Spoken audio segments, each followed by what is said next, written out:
I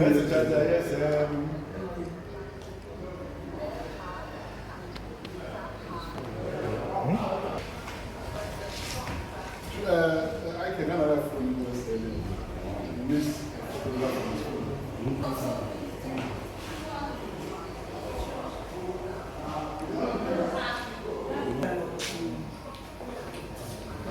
Oh, that one day you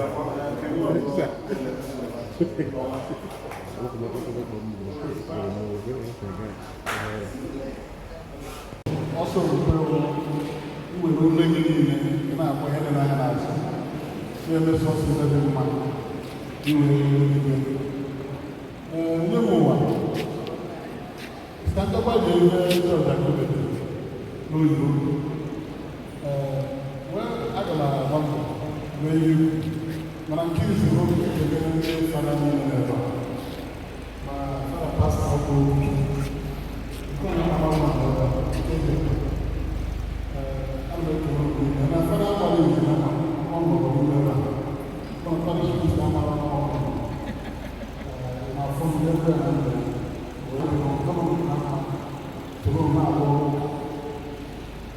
you also may make a moment that one to bring the days of Christ. Even talk about you, my mind, when you make a job, steady here, will be out to marry. Now, 100 years. Or your fellow. Come on, 100 years that will go and I want to how much of the like you do, na iri now 70 years. But when Chineke amara, ogologo ndụ erukwe ọgụ arọ ịnọ now 8. Ma wee ruo ọgụ arọ ise 100 years. Ebe na Chineke kachapụ ya n'anya karịa ndị ọzọ. Mana onye gere ntị ife Chief Leonard Ume, ị ga-aghọta na ya na Chineke dị na mma. Otu o si wee zụọ ụmụ ya na ntọala onye ụfa ife ọ mụtara n'ụka o bidoro ụka gosiri na ọ gbara ọsọ okwukwe ya ọfụma ruo n'isi inyere ndị mmadụ aka, ndị agbata obi ya na ndị ụmụnne ya na ndị mmadụ niile onye nọ na mkpa si nyere ya aka. Chineke gosiri ya ọfụma, ọ gosiri ụmụ ya na-eme ọfụma. Anyị nọka maara ọfụma mana Chineke gosiri ụmụ ya nyefe onyinye nke mgbe ahụ adazụ ụmụ ya. Mana ibe kacha na mama mkpa nwoke nyere ndị ọzọ aka olugo oge ọ ga-ahụ okelebe ebe onye ọrụ na mmiri na-eri n'ụlọ ya bịa lụọ n'ụlọ. Osumenyi bụ oke mgbakọ ama na ndị nnukwu mmadụ bi n'obodo a maka anyị na ha bi na Abuja biri na township ọnụ na-emesi ike na ego dị n'obodo a. Chineke chọrọ ndị Osumenyi mma ịrọba arọba sị na agbụrụ ndị Osumenyi so na ndị Chineke rọrọ wee baa ọgaranya n'ala Igbo. Ije na mkpa ụlọ ga na-abụ ụba ndị anyị masị ebe a dịrị Abuja bụ ndị eji eme. My brother, Honorable Daka, you are welcome to our place. The Secretary to the Government of the Federation is my friend and my very good brother. He's a Knight of St. John International. Both of us are colonel in that order. And he was also a senator, so I'm a serving senator. We have been related for the good of this country. So I'm happy that he sent you to this village, Osumenyi, to represent him. He shows the sign of love and appreciation he has for the friendship he shares with the family through Chief Leonard and Jude Umeh. Myself, my name is Umeh, but my own Umeh is like Muslim, not Osumenyi. When I met Jude Umeh, and his name is Jude Ume. I told him I have a younger brother. His name is also Jude Ume. And from our relationship, Leo called me a brother from another mother. This family is very dear and close to me. They are very good people. And I can attest to the testimony given by Onyemuwa, that Mama trained them very well.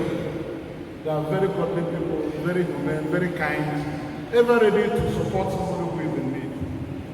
You can see when they were asked to come and greet us, we took the time to agree on what to do. They don't talk too much.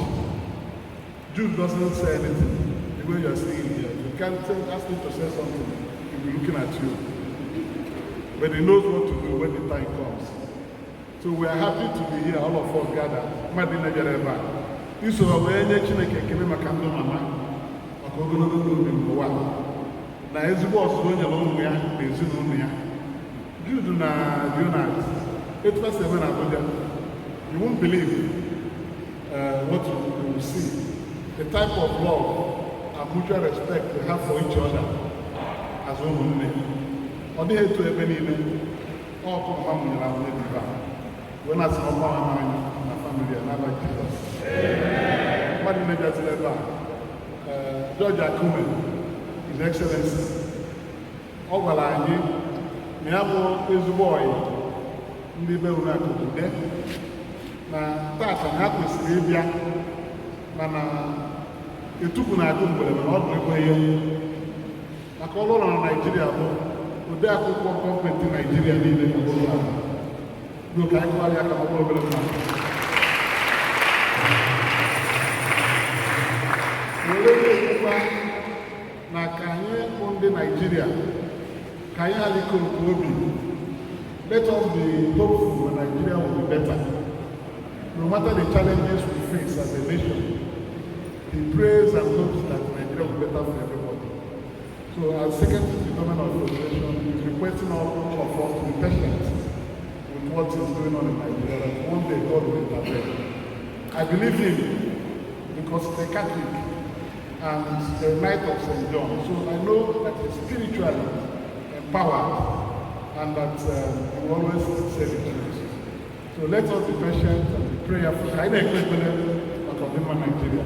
I want to know my government to make the language. The Afghan in Nigeria, they would die in I want to understand one senator. I'm a Anambra Central district. I'm better on the people in Nigeria. When we do the good of glory, at God's time, salvation will come to his people. When I see that, can be Mama Late Bridget, can be Nnewi Galaga, can be Ezinne Ume-Akubude. Yes, so many are very. Can be Ezinne Ume-Akubude.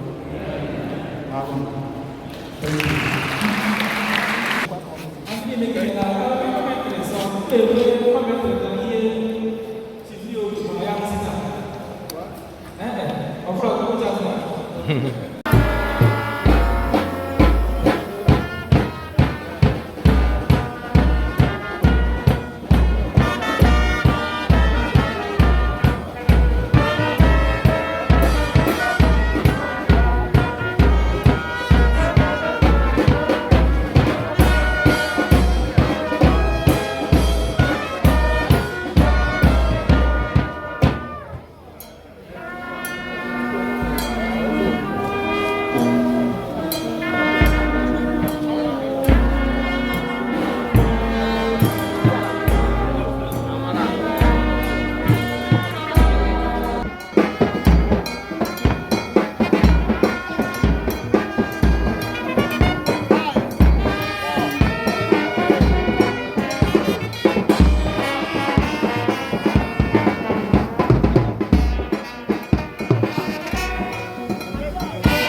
Okay, distinguished. Okay, we're coming.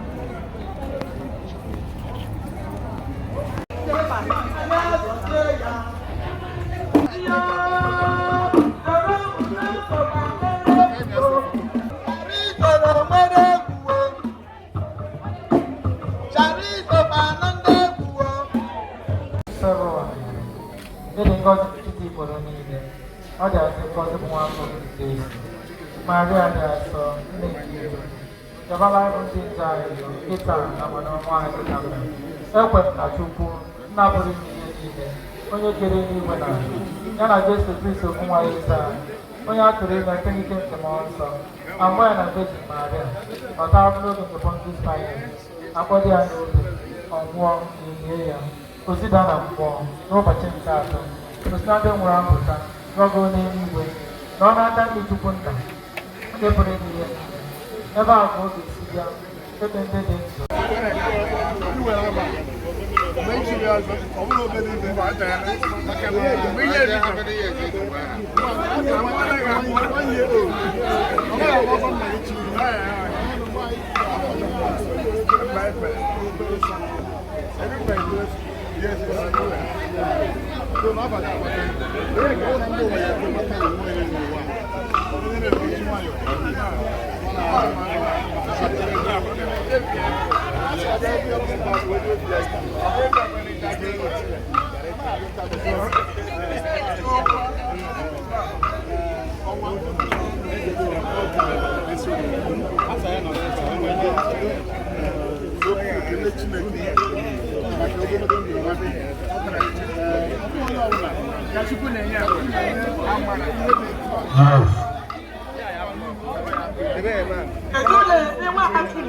Overgrading. The Senator representing Anambra Central, Senator Dr. Sir Victor Umeh in the building. Yeah, my Senator, you're highly welcome, sir. God bless you. All right. Extending greetings with our disengaged. Ladies and gentlemen, the one and only man like Chico. Man like Chico, I salute you. There were.